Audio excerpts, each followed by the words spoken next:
Alex lived under a persistent, suffocating cloud of unspoken disappointment. Not from others, not initially, but from himself. Each morning, the blare of his alarm felt less like a call to action and more like a cruel taunt. He'd slap the snooze button with a practiced, weary hand, slipping back into the fleeting comfort of sleep, only to wake minutes later, heart pounding, time already lost. His days were a collection of well-intentioned beginnings and half-finished tasks. The gym membership gathered dust, the online course modules remained incomplete, and the promises he made to himself, whispered in the quiet of dawn, crumbled by dusk. His apartment, a physical manifestation of his inner chaos, bore witness to stacks of unread books, forgotten healthy meal prep containers, and a perpetually overflowing laundry basket. He longed for something more, a life of purpose and order, yet the path to it seemed perpetually shrouded in an impenetrable fog of inertia. Beneath the surface of these daily struggles lay a deeper, almost sacred aspiration, a dream he rarely articulated, fearing its fragility against the backdrop of his consistent failures. He yearned to create, to build something meaningful, but the discipline required felt like an insurmountable mountain. The true catalyst arrived not with a bang, but a terrifying whisper.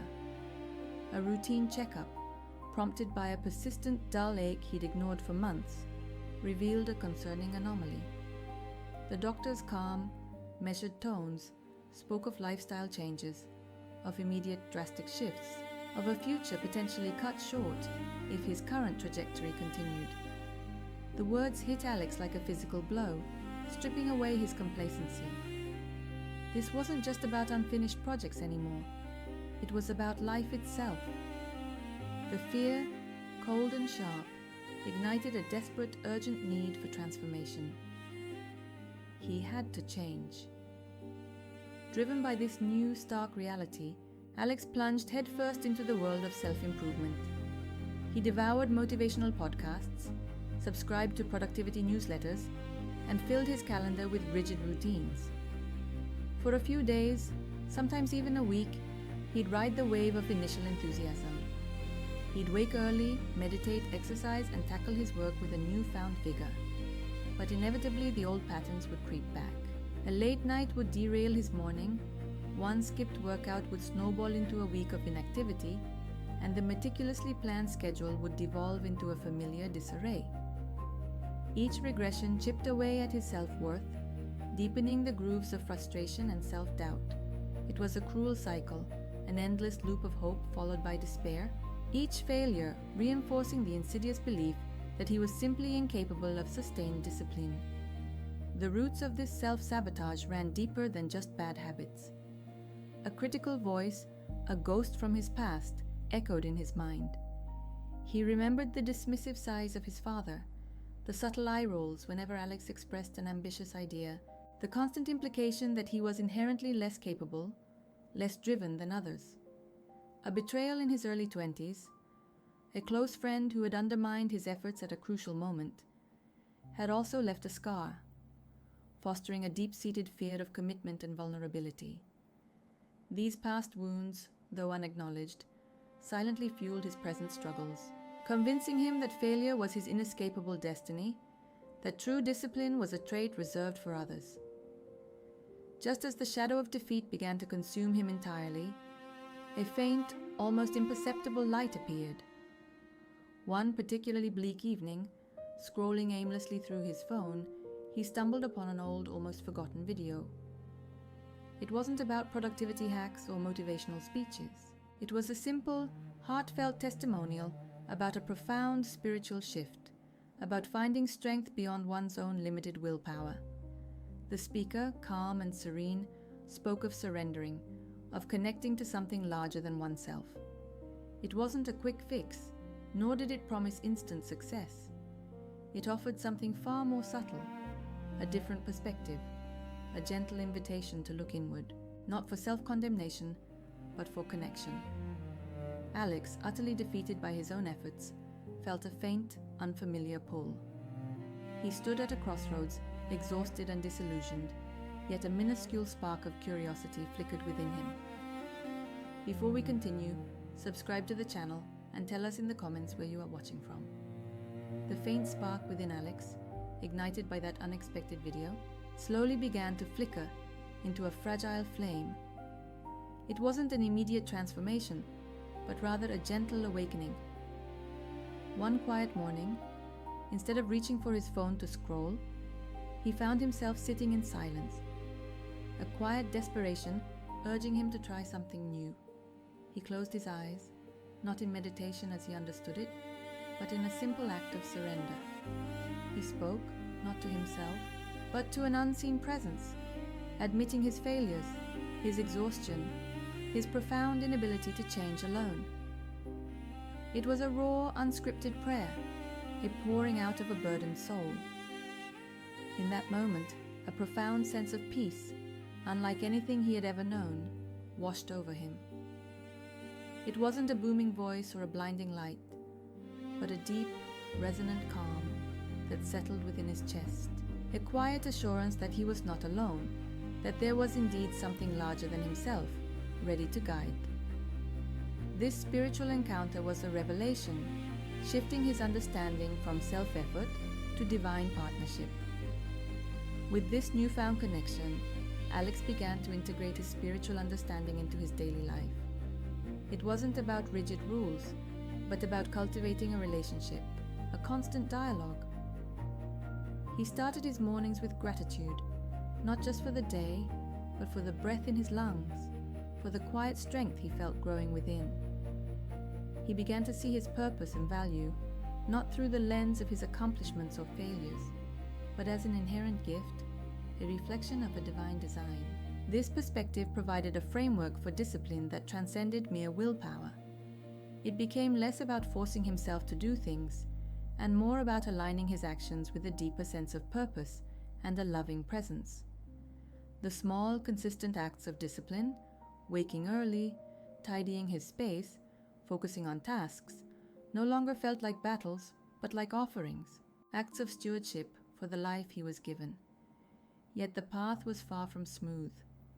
Old habits, like persistent weeds, constantly threatened to choke his nascent growth.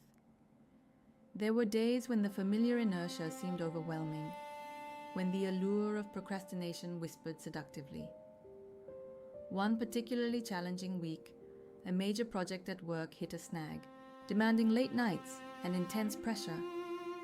The temptation to abandon his morning routine, to skip his quiet time, was immense. He nearly succumbed, feeling the familiar pull of despair. But then, a quiet resolve, born from his evolving faith, reminded him of the peace he had found. He pushed through, choosing to lean on his spiritual practice, even if only for a few minutes each morning, and found that those moments became his anchor in the storm. It was during this period that a former colleague, Mark, a cynic by nature, noticed the change. "Still on your self-improvement kick, Alex?" Mark sneered one afternoon, a knowing smirk on his face. "Give it a month. You always crack." Mark's words, intended to wound, instead served as a test, an external challenge to Alex's newfound resolve. Instead of shrinking, Alex felt a quiet strength rise within him. He simply smiled. "This time it's different, Mark." He was developing a deeper sense of inner strength, a resilience forged not in his own might, but in his spiritual connection. He learned to forgive himself for the occasional stumble, understanding that the journey was about progress, not perfection. Small victories, like completing a task he once would have abandoned, or maintaining his calm amidst chaos, slowly built his confidence. He started to understand that discipline wasn't a punishment, but a pathway to freedom, a manifestation of self-respect and love. Just as Alex felt himself finding steady ground, a devastating blow struck. A close friend, someone he had confided in about his deepest struggles and his spiritual journey, publicly betrayed his trust, twisting his personal revelations into a humiliating anecdote shared at a social gathering. The betrayal cut deep, reopening old wounds and leaving Alex reeling. He felt exposed, foolish, and utterly alone. The peace he had cultivated seemed to shatter, replaced by a torrent of doubt and anger. Had he been naive? Was his new faith just a fragile delusion, easily crushed by the harsh realities of the world? He found himself at his lowest point since his transformation, questioning everything, the quiet assurance of divine presence replaced by a deafening silence. Yet, even in the darkest corners of his despair, a tiny, almost imperceptible flicker of hope remained, a desperate plea for his faith to endure this profound test. The betrayal, a venomous serpent coiling around his heart, threatened to suffocate everything Alex had painstakingly built. He retreated, isolating himself from the world, the familiar shadows of self-doubt lengthening with each passing hour. Yet even in that profound darkness, the quiet assurance that had once settled in his chest, though fainter now, refused to be extinguished entirely. He remembered the feeling of surrender, the raw prayer he had offered, and the peace that followed. This wasn't about the friend who had wronged him. It was about the foundation he had discovered within himself. He yearned for that peace again, that connection. One cold morning, huddled in his apartment, he forced himself to sit, not to pray with words, but to simply be. He allowed the pain, the anger, the humiliation to wash over him, acknowledging each sensation without judgment, just as he had learned to do in his spiritual practices. In that space of brutal honesty, a profound realization dawned. True discipline wasn't about avoiding pain or achieving perfection. It was about showing up consistently, even when shattered, and trusting in a strength beyond his own. He understood then that his spiritual connection wasn't a shield against suffering, but a compass through it. Love and purpose, he realized, were the true architects of enduring discipline, not external rules or the fear of failure. With this breakthrough, a quiet resolve settled within him. The first step was the hardest, but necessary. He reached out, not to confront, but to offer forgiveness. He messaged the friend who had betrayed him, not expecting reconciliation, but for his own liberation. "I forgive you," he wrote, the words feeling both terrifying and liberating. The response was a mixture of shock and remorse, an unexpected opening. He also sought out his former colleague, Mark, not to gloat, but to share his journey. "You were right to doubt me, Mark," Alex admitted, a genuine smile on his face. "But I found something that changed everything." Mark, disarmed by Alex's humility and peace, listened, a flicker of curiosity replacing his usual cynicism. Alex's transformation, once a source of mockery, now commanded a quiet respect. He began to mend other fractured relationships, reaching out to those he had neglected or disappointed in his past undisciplined life. He didn't promise perfection, but offered his authentic, evolving self, demonstrating the powerful impact of his renewed spirit on his interactions with others. Alex now lived his life with an unwavering sense of purpose. His mornings began not with dread, but with serene gratitude, his quiet time of spiritual connection, no longer an obligation but a cherished communion. He approached his work with focused intention, each task a step in a larger, meaningful journey. His home, once a testament to disarray, became a sanctuary of order and peace, reflecting the clarity within. He started volunteering at a local community center, using his newfound organizational skills to help others, demonstrating how his discipline extended far beyond personal tasks.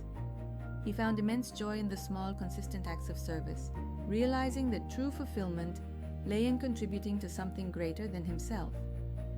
His daily routines, once a source of anxiety, were now imbued with intention and meaning, each moment a conscious choice aligned with his rediscovered values. His story, once a quiet personal journey, began to ripple outward. Friends and colleagues, witnessing his consistent transformation, sought his advice. They saw not a flawless guru, but a man who had faced his demons and emerged stronger, guided by an unseen hand. Alex, humble in his newfound influence, shared his experiences honestly, emphasizing the power of surrendering, of seeking a deeper connection. He became a beacon of hope, demonstrating that profound, lasting change was possible, not through sheer willpower, but through a spiritual awakening that redefined discipline. He never claimed to have all the answers, but he embodied the living proof that a life once defined by failure could be reborn into one of purpose and peace. Years later, Alex, with lines of wisdom etched around his eyes, would often reflect on his journey. He knew that discipline was an ongoing practice, a continuous dance between effort and grace. There were still moments of challenge, whispers of old habits, but they no longer held the same power. His spiritual connection, once a desperate plea, had become an unbreakable bond, the ultimate source of his strength. He understood that his transformation wasn't about becoming perfect, but about consistent progress, about an unwavering spirit that faced adversity not with despair, but with a quiet, persistent faith. His legacy was not just a disciplined life, but an inspired one, a testament to the profound truth that when God changes everything, an unbreakable spirit emerges, capable of facing any storm.